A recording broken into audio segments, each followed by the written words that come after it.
Hey everyone, you're listening to InfoQuench with Jeff. And Amy. We're chatting about how to get the most out of life. And covering a ton of interesting topics. So there's sure to be something. For just about everyone. Let's get to it. Hey everybody, and welcome to InfoQuench. I'm your host, Jeff. And I'm Amy, and I'm really excited about the podcast topic this episode because we always focus on life improvement tips, and I thought, what better life improvement tip than how not to get murdered? Yeah, no one wants to be murdered. I don't know anybody who just wants to go and get murdered. No. But it does happen. So if you can stop it from happening, do it.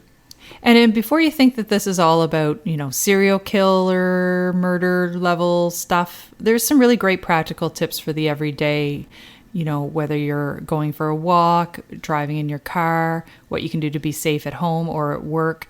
So not just avoiding murders, but attacks and assaults. Just being safe, really, because there are people out there who want to cause harm. And if you can, throw them to slip, then do it. And when I started researching this, I wondered whether or not there would be enough in terms of interesting, unique topics that weren't already common sense. And I actually came across a lot of different tips that I hadn't really thought of. And I like to think of myself as an especially paranoid person who... You are. I would like to think of you as that as well. You are especially paranoid, and that's the right way to be. The reason this topic even came into my mind was, I was actually just a few weeks ago, we had Tropical Storm Elsa popping through St. John, which is where we recorded, St. John, New Brunswick, and I was walking home from work, and it was a torrential downpour. And because of the rain, there really wasn't a lot of people out on the street. Normally that time of day, it would be quite high traffic area that I would walk through, but there wasn't that particular day. And as I was walking home, I noticed a man sort of stumbling up one of the side streets toward me. And I could tell he was probably intoxicated or on something. And I crossed over to the other street and started walking down the street to where we live. And I had an umbrella, and I quickly ripped out my earphones, and he was yelling at me from the other side of the street. And I kept walking and just looking straight ahead. And I actually carry a rape alarm with me, so I have my hand on that just in case I needed to pull it. And it's what really was he just yelling at you though? He was actually yelling for a phone. Oh, for a phone. And I don't know that he knew that I was female, because Jeff and I have a communal raincoat. Yeah, we have one raincoat that we share. We don't go anywhere together when it's raining. No, we share one raincoat. We are minimalists in a lot of ways, particularly when it comes to clothing. So I had this particularly big, bulky raincoat on, and he kept yelling, hey buddy, can I use your phone? But because he was so intoxicated, and it made me incredibly nervous, even though it was broad daylight. Rightfully so. I just realized that this was something I wanted to research a little bit on and maybe share some tips that might help save somebody else down the road. Let's see what you found out. That's where it came about. I'm going to start with a quote for this episode, and it's just a short one. It's by Benjamin Franklin, and it's, distrust and caution are the parents of security. Ooh, that's pretty heavy and deep. And some people say that those 8 words are actually the shortest security protocol or guide to security ever. Because really, we often want to trust people up front. But I think when we're in a situation with strangers or any type of unknown territory, distrust and caution are probably the things that are going to make sure you keep yourself safe. Absolutely. Usually people have a pretty good barometer for things like that, I think. And after my rain story, I had to come up with a definition for this episode. I thought to myself, what am I going to come up with for a definition for a murdery episode? A murdery episode. I couldn't come up with a murdery definition. So because my story that sort of inspired the topic involved rain, I came up with this definition. I looked up pluviophile. Pluviophile, and it's considered one of the most beautiful words in the English language. That was the listicle. It was underneath when I looked it up. It's true. And a pluviophile is a lover of rain, someone who finds joy and peace of mind during rainy days. We're kind of like that. I love the rain. We don't really mind the rain. Like, there's something to be said about being nice and cozy in your home while it's raining outside and not really feeling like you really need to get out there in the world and do stuff. Yeah, you're right. Well, and things look a little different, a little bit more beautiful in the rain, and Yeah. it's quite romantic, I think.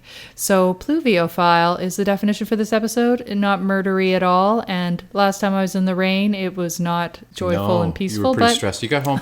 but I made it home. You made it home unscathed, and that guy was probably harmless. But you always got to be on your toes for things like that. Well, that's right. 99% of the time, it wouldn't result in anything, but you don't know. And so that's why you prepare. You got to take it safe. So one of the things is when you do encounter a situation like that and you are walking home is to make sure you have your keys ready to get your door unlocked quickly and have a look around. Make sure there isn't somebody immediately behind you. I think this is good practice whenever you're entering your home. Mm-hmm. Make sure there isn't anybody immediately around you that can push you into the door and lock it behind you. Check your surroundings, open the door quickly, get inside and relock behind you. Make sure you stay safe. I think sad. Women are often more conscious of this in general. Yeah, that's what men. I was just going to say. I said it's sad that this concern mostly falls upon the female population, that they have to be worried about men like that is horrible. Well, and I think it's really something that's ingrained in women from an early age. I remember my father telling me very early on that if I'm walking by myself to put my keys out in between my fingers. Yeah. So that it's like if you have bit to take of a weapon if you need to. Yeah, if you have to take a swing at somebody, and it's something I still do. Yeah. Something very easy to do. Usually have a key ring on you, so just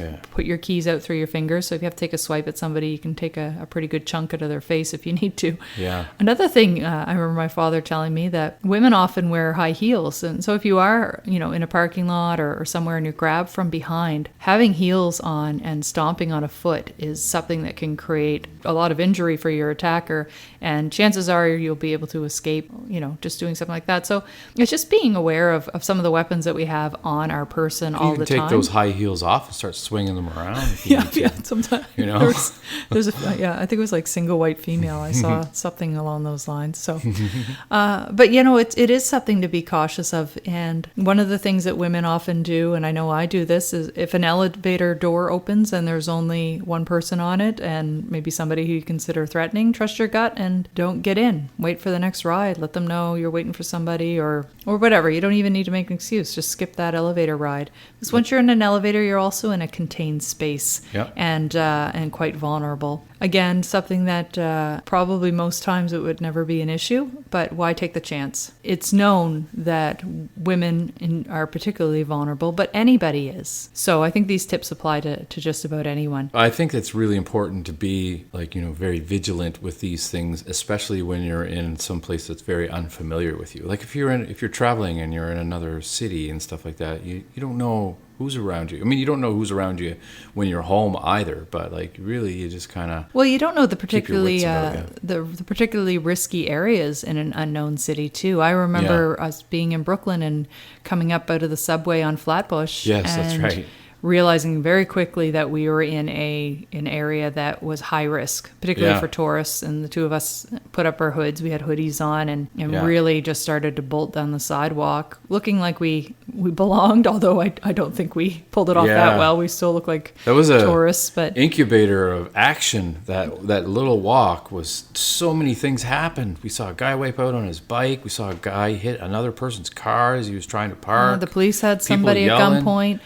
And what we did is there was a woman with a baby carriage. We stopped to ask directions to where we were going because we wanted to make sure at least we were going in the right direction on the street. I think at another point we popped into a cell phone store and asked directions of staff, which are both good ways. Don't just approach someone on the sidewalk. Pick somebody who is non-threatening. Remember the guy chastised us for coming all the way from Queens to Brooklyn? Oh, yeah. He was just like, what are you doing here? Like, it's not that far, pal. Like, you've never... Yeah, anyway, I just never understood that. People just stay in their own spot in the boroughs. Here's one I hadn't thought about that I came across online was a tip around when you're at a dealership and you're dropping off your car, they need your keys. Yeah. I know I always take off only my car key, but there are some people that'll just hand over their full key ring if they don't need any of their other keys for the day. And that can be a mistake. Yeah. Particularly if somebody has the foresight to make a copy of your house key or your office key, the chances are they would have your address on their records at the dealership. So just something to be wary of. Just take the key, That's take one the keychain with you and leave never them the one car key that they would need. have thought. That's one I've never would No, have I thought wouldn't of. have thought either. And a lot of those places are set up to make keys. So it's very easy for a copy of a key to be made. And then somebody has direct access to your personal space. Another one is just around the unlocking of your doors. I always think to lock my door back up immediately after I get in. But Yeah. when you're using a key fob, if you press it once, most key fobs will unlock only the driver's door. But if you press it multiple times, it'll unlock all the doors. Well, if you're driving That's by right. yourself, only unlock the driver's door. That'll avoid somebody yeah. being able to slide into the passenger seat or into the back seat very quickly and Just get hit in. that once, right? Hit it once. Hit it once, get into the car, and lock it straight behind you rather than, get tied up with putting keys into the ignition and putting your seatbelt on. Just go ahead and get the door locked I guess back the up. quickest way to get it locked up again would be just to do it manually because it's right there. As soon as you close the door, you can just... Yes, definitely. Well, with And, our car anyway. we've had a carjacking in our own city recently, so it's not unheard of to be carjacked. And having your doors locked, even as you're driving, is important, particularly if you're in an urban environment where you'll be stopped at intersections or traffic lights. Those are all areas where you're vulnerable to being carjacked. So keep that door locked. And also give a glance into your back seat. If you happen to be somebody who doesn't routinely lock their door when they leave their car, then Right. make sure that you check your back seat. Make sure you know that there isn't somebody in there waiting. I don't think many people actually do that, but you always see that. That's sort of like a trope in movies where someone will get in their car and they'll start it up and then someone just pops their head up from It's the back true. seat. But that doesn't really happen in real life, I don't think, too often. No, I wouldn't think it Again, does. it's something that can happen. One of Yeah, the you're right. ways that you can help avoid that is also to park your car in a well-lit area. Even in a large parking lot, there will often be areas that are lit up. If you park it under a light, one thing is it's easier for you to find, but it's also less of a target for people to burglarize your vehicle or to launch an attack. I'm just thinking that maybe it's the person from the dealership who made copies of your keys and got into your car as you're driving off the dealership, and then they pop up and like, ha ha ha, gotcha. Yeah, you've got this really all figured out. Oh God, I don't want to give people ideas. Jeff's got a full-on plan here. It's my imagination, baby. Know how to escape from a trunk. I remember watching an Oprah Winfrey episode years ago, and that was one of the things they went over. And you can YouTube this. I won't go through the different ways, but a lot of it can be even just knowing how to pull the wires for the taillights and access those, because that can prompt a police vehicle to pull over a car if the taillights are out, if you're not able to completely get out of the trunk. I wonder if this is mostly, though, with older model cars, Well, I think it's good to know your own car. I Yeah. mean, chances are that would be... We wouldn't, we got a hatchback, so it's not going to be easy. It's not a trunk. It is a trunk, but it's not a trunk. Well, yeah. Yeah, I know. Okay, I know. There you go. If you really want to be forward-thinking, just don't even have a car with a trunk. Just don't. Yeah, just have a hatchback or a convertible. But if you There happen to be go. thrown into somebody else's trunk, it's good to know. And the other thing is pay attention to what's parked around your vehicle when you're getting back. If there is a van that's parked on your driver's side, and trust your gut. Yeah. It's okay to go back into a gas station and ask one of the store attendants to walk with you to your vehicle because you feel unsafe. There are people available to do that, and you shouldn't feel strange about asking for help. Make sure you pick the right gas attendant, though, because they could be on a mission as well. Well, They could yeah. just throw you into the car and take off. I'm just kidding. Well, there was, speaking of asking for help, years ago I worked for a call center, and I would often work the late shift, and one of my male coworkers, who I knew really well and trusted, of course, he offered to walk me to my vehicle. And no word of a lie, the very next day, we heard of an assault in the same parking lot where I had parked my vehicle. Really? So I was thankful that I took him Yeah. up on the offer, even though I'm sometimes reluctant to get help. I knew it was a little bit out You of never his told way. me that story. Yeah. Oh, that's crazy. Yeah, it happened down by the railroad tracks. Down by the railroad track. That's where all sinister things happen. Well, that's the thing. I think that we don't think that these things happen aside from on television or in made-for-TV movies, but they absolutely do. I remember being a kid and having a car pull over and offering me a drive. It was a nice summer day. I also remember I was on the that main happening. street of my hometown. I lived out in the country. They pulled over, offered me a drive. I pointed to a very close house and said, I'm actually going straight there, and ran away. Never got close to the vehicle. They had just rolled down the window and sort of yelled it out at me. But Single male driver? It happens. I mean, if I had taken that drive, I may not be here today. Was it just the single male driver? It was a single male driver. He said it was a hot day, you need to drive, and I was quite young. I was probably only 11 or 12. Yeah, crazy. I was offered a drive. It was pouring rain, and I was hitchhiking, and yeah, that's another one. Don't ever hitchhike. I hitchhiked a lot back in the If you're day. offered a drive when you're hitchhiking, though, isn't that the whole intent of hitchhiking? You would think, right? But then it stopped, and the guy looked really like freaky, like exactly like the guy you would expect to look that was just going to like do horrible things to you. And I was just like, no, thank you. I just got soaked and waited another hour for a drive. Well, as I said, our gut is our best indicator of danger. It's gambling, though. Really, like hitchhiking. Either way. Oh you yeah, look at it. I never hitchhike. I can't even believe that you told that story. I hitchhiked so much, man. Especially through British Columbia. Okay, no, don't listeners, don't ever do that. Yeah, worst idea in the world. It was a different world then. Oh yeah. There just wasn't social media. We didn't hear about all the people who. There was one time, never I just came can tell a back. quick story. There was one time I got picked up hitchhiking in like a little camper, like on the back of a pickup truck kind of thing. And I got into, there was no place to sit in the actual truck. So I got into the back of the camper van, and it This sounds so listen to this murdery. though. I got picked up, and they went like pretty much to their house, and then like they forgot that I was out there. They forgot that I was there, and went into their home. Really? And then like then they're like, Were you asleep? Their son. No, I was just like, I thought that like, they pulled over, stopped. I thought that they were just gonna get out and pull and get me out of the back. They just pulled over, stopped, and went into their home, like quickly. And I was just like, I couldn't get out. So like, how are you still alive? I don't know, but what happened was the son or wherever, the younger guy that comes out of the house and got his bicycle, and then I was like banging on the walls of the camper van to let me out, and he's like, "Oh, we forgot all about you! Oh my god!" You couldn't unlock it from the inside? I don't think so. I don't remember being able to. You're lucky. Yeah. They could have murdered you so easily. Oh yeah. Didn't you get a that was hitchhiking? crazy. Was it you that got picked up in a limo? Yes, on my birthday, and I had like $20 in my pocket. Yeah, on my birthday, and then the guy's like, "Oh, make yourself a drink." He was like a limo driver, and he was on his way back home. After, Make yourself like, a drink working all that I day. just slipped some roofies into. Yeah, well, that was just a really nice drink. Looking out of the window, a nice British Columbia fresh air, sunny day on my birthday in a limo. That never happens. No. Anyway. That's not suspicious at all. I know. Anyway, Come into my limo with the back seat and enough the with tinted Jeff's windows. hitchhiking stories. I know. This is going to be a two-parter, I can see, because I get a lot of great stuff on here that I want to share. I'm looking at my notes here.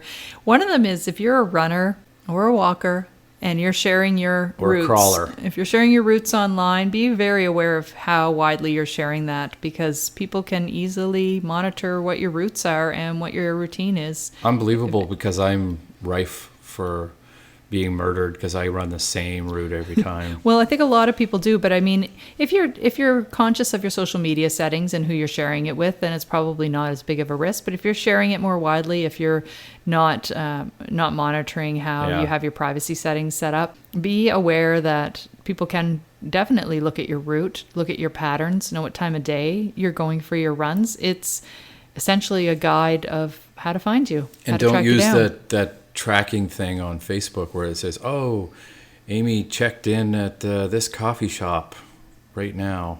You know what I'm talking about? Yes. It's like, don't let the murderers know where you are in real time. Just make them work for it at least. When walking alone, it's not a good idea to wear headphones with volume turned up really loud where you can't hear what's going on in your surroundings. Now, I'm a big pedestrian. I walk most places because we live in the city, and I will wear headphones more so just to deter people from starting up conversations with me, Right. it's very effective. It's easy to ignore somebody. If you have headphones on, they'll just think you can't hear them instead of yelling after you that you're True. being rude. But make sure you don't have your volume up so high that you can't hear if someone's coming up behind you, or traffic for that matter.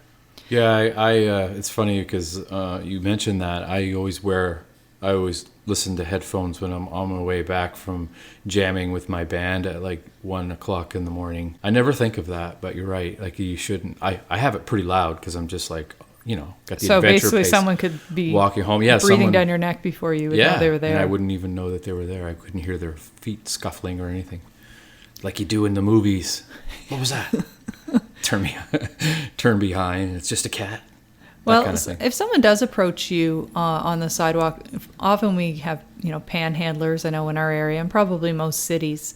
One of the things a response that I will give is that I don't carry money. Oh, yeah. And the reason I say that is word travels fast among groups that do panhandle, and they know who is going to hand out money and who isn't. And particularly if you're alone, it's not really safe to try to help out.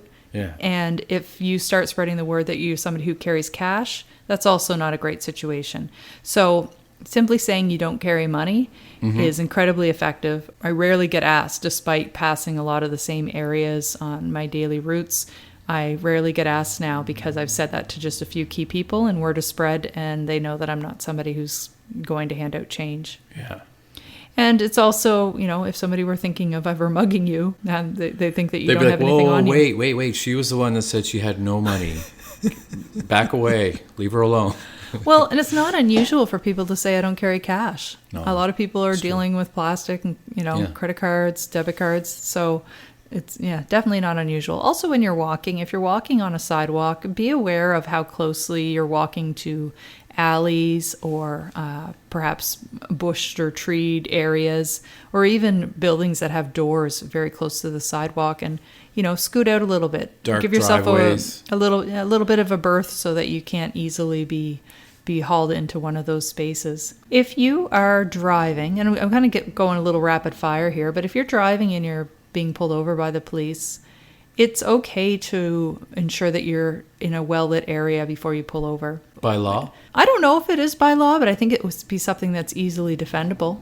I mean, we've had incidents of people impersonating police to complete, devastating outcomes with that. I think it's perfectly something that's acceptable, or at least something you could easily explain why you would wait until you were at a gas station. You're not engaging in a high-speed chase here. You're just continuing to drive until you're in a safe area to be able to pull over and perhaps, have a little bit more visibility around your vehicle. If you are home, never let strange people into your home. I know this sounds strange, but a lot of people are getting deliveries now more so than ever, and they get a knock on the door and they open the door, and, if it's somebody you're expecting, a service call, then that's one thing. But if you open the door and all of a sudden it's somebody who you thought maybe was doing a delivery, and it becomes quite apparent that they're not, be okay with closing the door immediately and locking it back up. And one of the things that I've done before when somebody put a foot into the door was I actually yelled back over my shoulder and yelled a man's name and said, I think there's somebody here for you. And essentially sending the message to the person in the doorway that I wasn't home by myself, that there was a male present in the building or in the home with me. And it ended up being nothing. Why would someone put their foot in the door? Well, they had just kind of came into the entrance a little bit. Oh, they didn't know that. No, and it wasn't intentional, Perhaps. I think. Okay. It was probably a rainy day or something, and they were just, came in a little bit, and it was in the entranceway. Okay. And by yelling over my shoulder that, it was enough just in case something came up. They would have thought there was somebody else in the house with me. Because it's quite easy, again, to be pushed into a home and the door locked, and then you're in a very isolated area. We talked about walking and driving. I just want to focus a little bit on at night.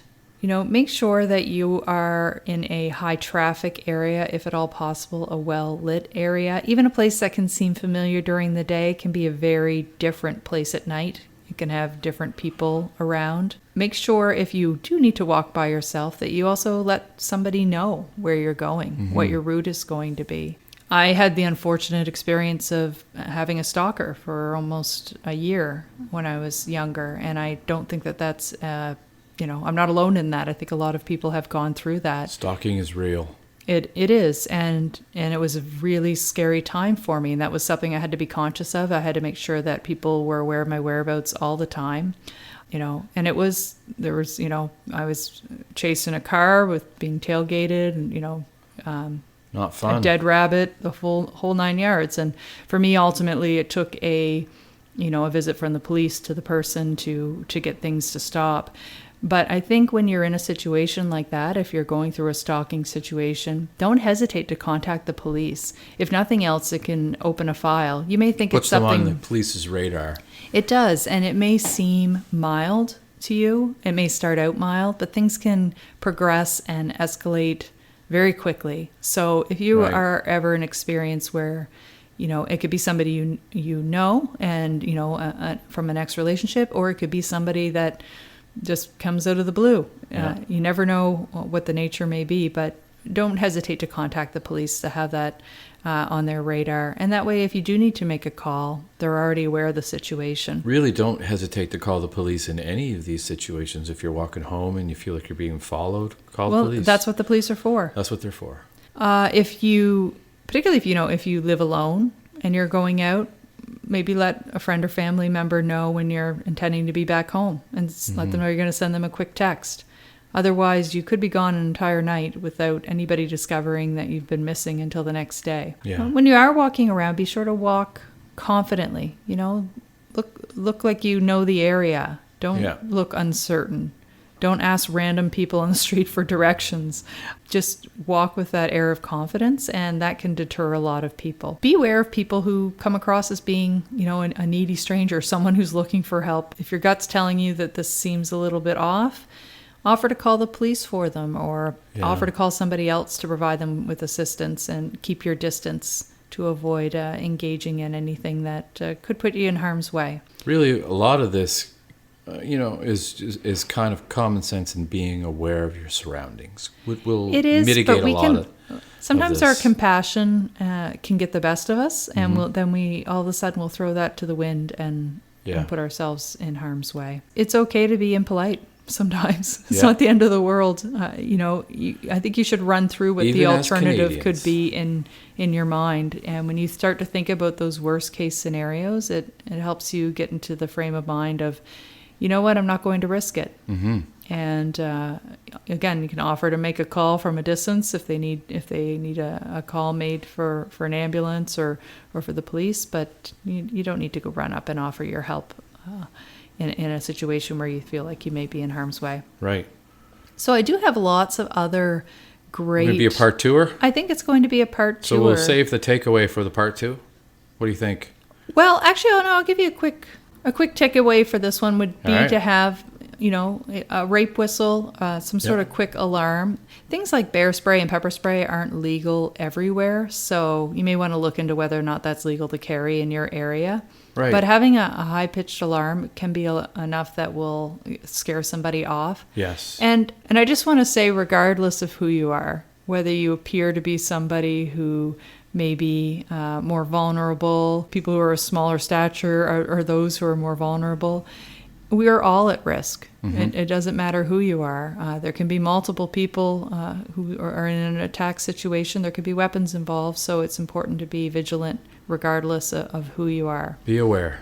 Be aware, and stay tuned for part two, because lots of more tips. More tips on how not to get murdered. How not to get murdered, indeed. Thanks for listening. Bye-bye. Bye-bye.